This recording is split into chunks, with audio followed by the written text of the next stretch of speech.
حضرت شعیب علیہ السلام اللہ تعالیٰ کے جلیل القدر نبی ہیں، اور حضرت لوط علیہ السلام کے بعد حضرت شعیب علیہ السلام آئے، اور حضرت لوط علیہ السلام کی قوم کے بعد حضرت شعیب علیہ السلام کی قوم تھی، اور یہ اس جگہ کے بھی بالکل قریب تھی جہاں حضرت لوط علیہ السلام کی قوم آباد تھی۔ حجاز کا جو علاقہ ہے شام کی طرف، شام کے اطراف میں حجاز کے بالکل قریب، اور آج کل یہ سننے میں آتا ہے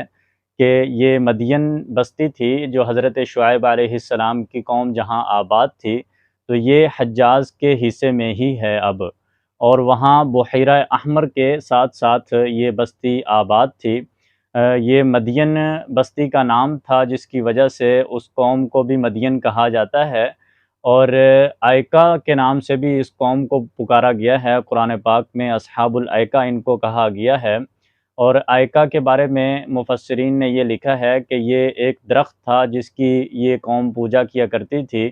تو اس کی نسبت سے، اس کی وجہ سے ان کو اصحاب ایکا بھی کہا جاتا ہے، اور ان کو مدین بھی کہا جاتا ہے۔ جیسے کہ قرآن پاک میں یہ ہے وَإِلَىٰ مَدْيَنَ أَخَاهُمْ شُعَيْبًا قَالَ يَا قَوْمِ اعْبُدُوا اللَّهَ مَا لَكُم مِّنْ إِلَٰهٍ غَيْرُهُ۔ اللہ تعالیٰ فرماتے ہیں کہ مدین کی طرف ان کے بھائی شعیب علیہ السلام کو اللہ تعالیٰ نے مبعوث فرمایا، اور اس نے ان کو جا کر یہ دعوت دی کہ تم اللہ کے سوا کسی غیر کی عبادت نہ کرو، کسی کو بھی اللہ کے ساتھ شریک نہ کرو، صرف اللہ وحدہ لا شریک کی ہی عبادت کرو۔ اور پھر آگے حضرت شعیب علیہ السلام نے فرمایا فَأَوْفُوا الْكَيْلَ وَالْمِيزَانَ وَلَا تَبْخَسُوا النَّاسَ أَشْيَاءَهُمْ وَلَا تُفْسِدُوا فِي الْأَرْضِ بَعْدَ إِصْلَاحِهَا۔ حضرت شعیب علیہ السلام نے ان سے یہ فرمایا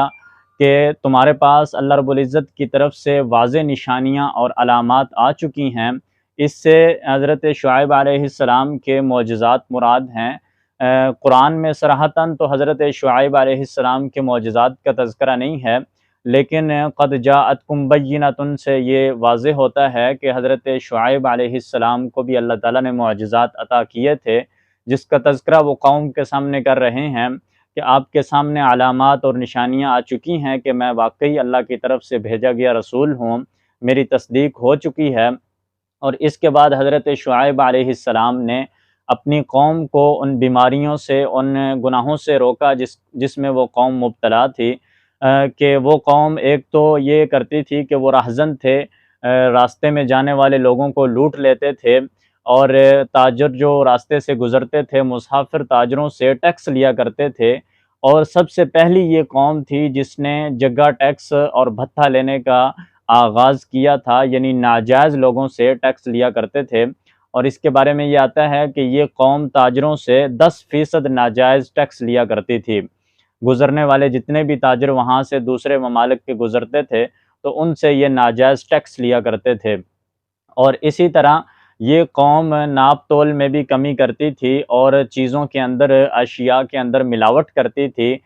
دو نمبری کا کام کرتی تھی، یعنی تجارت میں دھوکے بازی اور فراڈ سے کام لیتے تھے، اور جو اشیاء کا وزن کر کے یا ناپ تول کے ذریعے دی جاتی تھی ان کے اندر یہ بے ایمانی کرتے تھے اور ناپ تول میں کمی کرتے تھے۔ تو حضرت شعیب علیہ السلام نے اللہ تعالیٰ کی طرف سے ان کو یہ حکم سنایا کہ ناپ تول میں کمی نہ کریں، اور جو بھی چیز ہے اس کو پورا پورا ادا کریں۔ اور یہ لوگ ایسا کرتے تھے کہ جب دوسروں سے کوئی چیز وصول کرتے تھے تو بڑے پیمانوں میں، بڑے ترازو کے ساتھ اس کو پورا وصول کرتے تھے، اپنا حق بالکل نہیں چھوڑتے تھے بلکہ اس سے بھی زائد لینے کی کوشش کرتے تھے، اور جب خود لوگوں کو مال دیتے تھے یا کوئی بھی چیز ان کو فروخت کرتے تھے یا وزن کر کے ناپ تول کر دیتے تھے تو اس کو کم دیتے تھے، چھوٹے پیمانوں میں دیتے تھے اور اس کا وزن کم کر کے دیتے تھے۔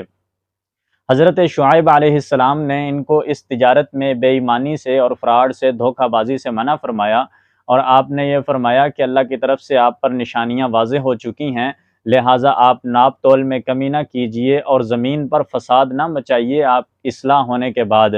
تو حضرت شعیب علیہ السلام نے ان کو تمام گناہوں سے، کفر سے، شرک سے منع کیا، اور ایک اللہ تعالیٰ وحدہ لا شریک کے سامنے جھکنے کا ان کو حکم کیا، ان کو تلقین کی۔ جب ان کو یہ دعوت دی تو وہ جو بدبخت قوم تھی حضرت شعیب علیہ السلام کے خلاف کھڑی ہو گئی، اور ان کے سرداروں نے وہی بات کہی جو اس سے پہلے دوسری قوموں کے لوگ کہتے آئے انبیاء کو، کہ آپ جھوٹے ہیں اور آپ ہمیں ان چیزوں کی دعوت دیتے ہیں جو ہمارے آباء و اجداد کرتے آئے ہیں، کہ ہم ان سے باز آ جائیں؟ کیا ہمیں ان بتوں کی عبادت سے روکتے ہو جو ہمارے آباء و اجداد کرتے تھے، یا تم ہمارے کام میں مطلب اپنی مداخلت کرنا چاہتے ہو کہ ہم اپنے کاروبار کو آپ کی پسند کے مطابق چلائیں اور ہم اپنی مرضی سے اپنے کاروبار میں رد و بدل نہ کر سکیں؟ تو حالانکہ حضرت شعیب علیہ السلام کا مقصد یہ نہیں تھا کہ وہ کام میری مرضی سے کریں، بلکہ وہ یہ چاہتے تھے کہ اللہ نے جو ان کے لیے جائز اور حلال طریقے رکھے ہیں، تو جائز اور حلال طریقے سے اس سے وہ منافع کمائیں، یعنی دوسروں کو پوری پوری چیز ادا کریں، اور اس سے جو اللہ نے ان کے لیے منافع رکھے ہیں وہ ان کے لیے حلال ہیں، صرف وہی حاصل کریں، بلکہ لوگوں کی چیز کو کم کر کے دینا اور ان کا حق اپنے پاس رکھ لینا، اور اس کو یہ سمجھنا کہ یہ ایک اضافی چیز انہوں نے اپنے پاس رکھ لی ہے، شاید یہ سمجھتے ہیں کہ ہمارا مال اس سے بڑھ جاتا ہے، لیکن بے ایمانی سے، دھوکہ بازی سے اور فراڈ کے ذریعے جو ناجائز طریقے سے مال حاصل کیا جائے اس میں اللہ تعالیٰ برکت کو ختم کر دیتے ہیں۔ اسی طرح تجارت کے اندر جو مال جھوٹ بول کر فروخت کیا جائے یا اس کے عیب کو چھپا کر دھوکہ بازی کے ساتھ فروخت کیا جائے تو اس میں بھی اللہ رب العزت برکت کو ختم کر دیتے ہیں۔ اسی طرح سودی جو کاروبار ہے، سود کے اندر بھی اللہ تعالیٰ نے یہ فرمایا کہ ظاہری صورتحال سے تمہیں لگتا ہے کہ سود اوپر کی طرف جا رہا ہے، سود سے رقم بڑھ رہی ہے، مال بڑھ رہا ہے، لیکن حقیقت میں یہ کم ہو رہا ہے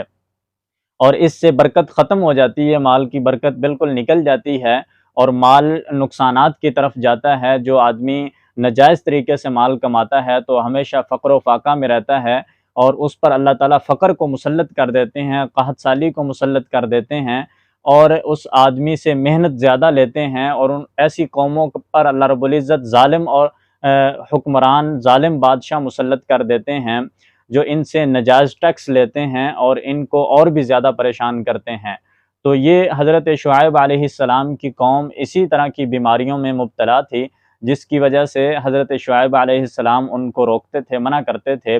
اور حضرت شعیب علیہ السلام، یہ مدین جو قبیلہ تھا یہ ایک عربی قبیلہ تھا، عرب میں سے تھے۔ حضرت شعیب علیہ السلام کو خطیب الانبیاء بھی کہا جاتا ہے، کیونکہ جب یہ اپنی قوم کو خطاب کرتے تھے تو اس میں بڑی فصاحت اور بلاغت کے ساتھ، فصیح بلیغ انداز میں اور الفاظ کے ساتھ ان کو مخاطب کرتے تھے، تو اس لیے ان کو خطیب الانبیاء بھی کہا جاتا ہے۔ حضرت شعیب علیہ السلام نے ان کو تمام برائیوں سے منع کیا، لیکن وہ قوم اپنے ان گناہوں سے باز نہ آئی اور انہوں نے حضرت شعیب علیہ السلام کی دعوت کا انکار کیا اور کہا کہ لاؤ تم اس عذاب کو جس کا تم دعویٰ کرتے ہو، چونکہ حضرت شعیب علیہ السلام نے ان سے یہ فرمایا تھا کہ اگر تم اس دھوکہ بازی سے اور ناپ تول میں کمی کرنے سے باز نہ آئے تو اللہ تعالیٰ کا عذاب ان قریب تم پر نازل ہوگا۔ تو اس سے وہ بدبخت قوم کہنے لگی کہ لاؤ ہمارے اوپر جو عذاب تم کہتے ہو۔ اور دوسرا یہ کہ جو لوگ حضرت شعیب علیہ السلام پر ایمان لائے تھے، مسلمان ہو چکے تھے، تو وہ بدبخت سردار ان کو بھی یہ کہتے تھے کہ تم واپس اپنے دین کی طرف، اپنے آباء و اجداد کے مذہب کی طرف لوٹ آؤ اور شعیب علیہ السلام کی باتوں پر توجہ نہ دو۔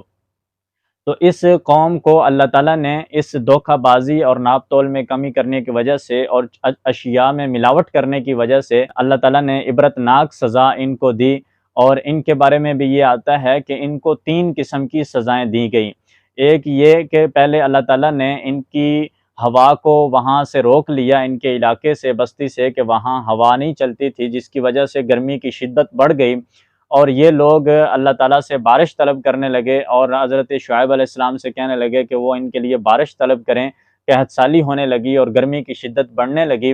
تو اللہ تعالیٰ نے ایک دن جب 7 دن تک مسلسل ہوا بند رہی تو پھر ایک بادل بھیجا، جو آسمان پر انہوں نے بادل دیکھا، سائبان، قرآن پاک کہتا ہے کہ ایک سائبان آیا، جو یہ سارے لوگ جب انہوں نے بادل کو دیکھا تو بھاگ کر یہ اس بادل کے نیچے گئے، تو اوپر سے اللہ تعالیٰ نے آگ برسائی اور انگارے اور چنگاریاں برسی ان پر، اور یہ اللہ تعالیٰ کا عذاب تھا ان پر۔ اور دوسرا قرآن پاک میں یہ بھی تذکرہ کیا گیا ہے کہ آسمان سے اللہ تعالیٰ نے ایک چیخ بھیجی، اور یہ اتنی ہیبت ناک چیخ تھی کہ جس کی وجہ سے ان لوگوں کی آوازیں ختم ہو گئی اور وہ جہاں کہیں تھے وہیں کے گرے پڑے رہ گئے۔ اور تیسرا عذاب یہ بھی آتا ہے کہ قرآن پاک میں ہے کہ اللہ تعالیٰ نے ان پر زلزلہ بھیجا، اور یہ ایسا زلزلہ تھا کہ ان کے قوم کے جو نشانات تھے وہ ختم ہو گئے، لوگ جہاں کہیں پڑے تھے وہیں پڑے رہ گئے، ان کی جانیں نکل گئی، روح پرواز کر گئی، اور ان کا جو محلات تھے وہ ملیا میٹ ہو گئے۔ یعنی زلزلے کے بعد ایسا ہو گیا کہ گویا وہ قوم کوئی یہاں آباد تھی ہی نہیں۔ تو اللہ رب العزت نے ان کو اس طرح بے ایمانی کے جرم میں، بے ایمانی کے اور بدعمالیوں کی وجہ سے اور ناپ تول میں کمی کرنے کی وجہ سے، تجارت میں دھوکہ بازی کرنے کی وجہ سے اللہ تعالیٰ نے ان کو عبرتناک سزا دی۔ اسی وجہ سے نبی کریم صلی اللہ علیہ وسلم کے بھی ارشادات اس کے بارے میں موجود ہیں کہ جو لوگ دھوکہ بازی سے کام لیتے ہیں، تجارت میں جھوٹ بولتے ہیں اور عیبدار چیز کے عیب کو چھپا کر دھوکہ بازی سے فروخت کرتے ہیں، اور اسی طرح مال میں اور ناپ تول میں کمی کرتے ہیں، وزن کم کر کے دیتے ہیں، فراڈ کرتے ہیں، تو اللہ تعالیٰ ان کی برکت کو ختم کر دیتے ہیں، اور دنیا کے اندر بھی ان کا عبرتناک انجام ہوتا ہے، اور آخرت میں بھی اللہ تعالیٰ نے ان کے لیے دردناک سزا مقرر کی ہے۔ اور اسی طرح آج دیکھیے ہمارے سامنے یہ تمام چیزیں ہیں کہ ہمارے معاشرے میں جتنے بھی لوگ ہیں وہ ناپ تول میں جو کمی کرتے ہیں اور اشیاء کے اندر دھوکے بازی سے کام لیتے ہیں، ہمارے بازاروں میں دیکھیں کہ ہر بندہ فراڈ سے کام لے رہا ہے، اور ہر دوسرا بندہ جو ہے وہ ناپ تول میں کمی کر رہا ہے اور چیزوں کے اندر ملاوٹ کر رہا ہے۔ ہمارے معاشرے میں ہم اگر بازار میں جائیں تو ہمیں کوئی بھی چیز ایسی نہیں ملتی کہ جس میں ہمیں پورا یقین ہو کہ یہ خالص چیز ہوگی، اور بازار میں کسی بھی تاجر کے پاس اگرچہ وہ ایماندار ہوگا، لیکن معاشرے میں ماحول ایسا بن چکا ہے کہ کسی بھی تاجر سے جب ہم کوئی چیز لیتے ہیں تو ہمیں اس پر پورا یقین نہیں ہوتا، اعتماد نہیں ہوتا کہ یہ ایمانداری کے ساتھ ہمیں اور صحیح جائز منافع کے ساتھ چیز بیچ رہا ہے، بلکہ ہمیشہ ہم اس میں شکوک اور شبہات میں رہتے ہیں کہ پتہ نہیں ہمارے ساتھ فراڈ یا دھوکہ تو نہیں ہو گیا، ہمیں چیز اچھی ملی ہے یا نہیں ملی، یا ہم سے ناجائز منافع تو اس نے نہیں لے لیا۔ تو یہ چیزیں ہمارے بازاروں میں اتنی عام ہو چکی ہیں، یہ برائیاں اتنی زیادہ پھیل چکی ہیں کہ جو اللہ اور اس کے رسول کو پسند نہیں ہیں، اور اللہ تعالیٰ نے ان چیزوں سے منع کیا ہے، جھوٹ، فراڈ، دھوکہ بازی، ناپ تول میں کمی کرنا اور چیزوں کو دھوکے بازی سے بیچنا، فروخت کرنا، تو اس کے بارے میں اللہ کے نبی نے منع فرمایا، اللہ تعالیٰ نے بھی منع فرمایا ہے۔ اور جو قومیں ایسی بدعمالیوں میں مبتلا ہوتی ہیں تو اللہ تعالیٰ کی طرف سے ان پر عذاب نازل ہوتے ہیں۔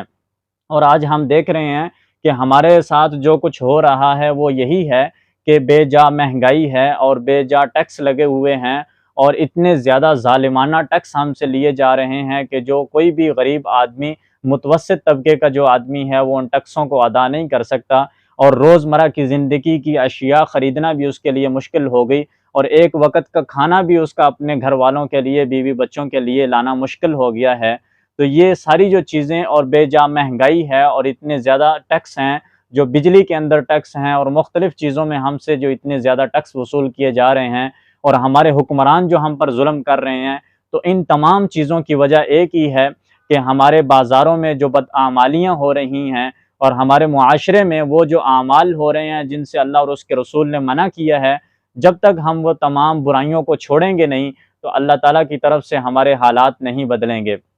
حکمرانوں کے بدلنے سے یا حکومتوں کے بدلنے سے حالات نہیں بدلا کرتے، بلکہ حالات اللہ تعالیٰ تب بدلتے ہیں جب بندہ اپنے اعمال کو بدلتا ہے۔ جب قومیں اپنے آپ کو خود بدلیں گی تو پھر ان کے حالات اور مستقبل بدلیں گے۔ جب تک وہ ان برائیوں کے اندر پڑی رہیں گی تو اللہ تعالیٰ ان کے حالات کو بدلیں گے نہیں، بلکہ وہ پہلے سے بھی زیادہ بدتر ہوتے چلے جائیں گے۔ تو آج ہم پر یہ جو مہنگائی کے عذاب ہیں اور شدید ٹیکس لگے ہوئے ہیں ہمارے اوپر، یہ بھی اللہ کی طرف سے ہم پر عذاب مسلط کیے گئے ہیں، اور ہمارے جو ظالم حکمران ہیں جو ہم سے اتنے زیادہ ٹیکس لے رہے ہیں، اور کسی بھی غریب آدمی کی آواز ان تک پہنچ نہیں رہی، اور اگر پہنچتی بھی ہے تو اس سے کوئی اثر نہیں وہ لیتے ہیں۔ تو یہی وجہ ہے کہ ہماری بدعمالیوں کی وجہ سے اللہ تعالیٰ نے ہمارے اوپر ایسے حکمران مسلط کر دیے ہیں کہ جو ہمارے ساتھ ظلم اور زیادتی کر رہے ہیں۔ جیسے حدیث مبارکہ میں آتا ہے اعمالکم عمالکم، کہ جو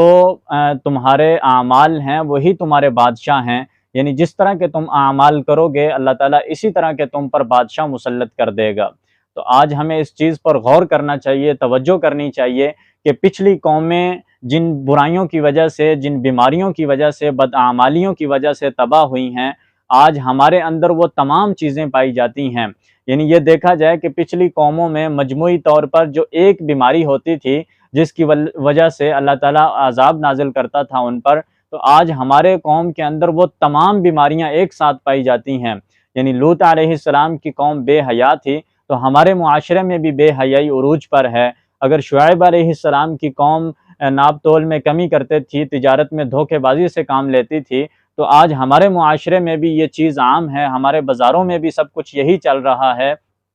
اور اسی طرح پہلی جتنے بھی قومیں تھی بدعمالیوں میں مبتلا تھی، تو ہماری قوم ان تمام بدعمالیوں میں ملوث ہے۔ تو پھر ہم پر اللہ کے عذاب نہیں آئیں گے تو اور کیا آئے گا؟ کبھی ہمارے اوپر سیلاب کی صورت میں عذاب آتا ہے، کبھی زلزلے آتے ہیں، کبھی شدید بارشیں آتی ہیں، بے موسمی بارشیں ہوتی ہیں جس کی وجہ سے فصلیں تباہ ہو جاتی ہیں، زراعت کا نظام سارا درہم برہم ہو جاتا ہے، اور کبھی اتنی زیادہ مہنگائی ہے کہ آٹے کی قلت ہے، کبھی چینی کی قلت ہے، کبھی بجلی اتنی مہنگی ہے اور پیٹرول اتنا مہنگا ہے کہ کسی عام آدمی کے لیے خریدنا ہی مشکل ہو گیا اور گھر چلانا مشکل ہو گیا۔ تو یہ تمام ہمارے اوپر ہمارے اعمال کی وجہ سے آزمائشیں ہیں۔ اگر ہم اپنے اعمال کو تبدیل کریں گے تو اللہ تعالیٰ ضرور ہمارے حالات کو بدل دے گا انشاءاللہ۔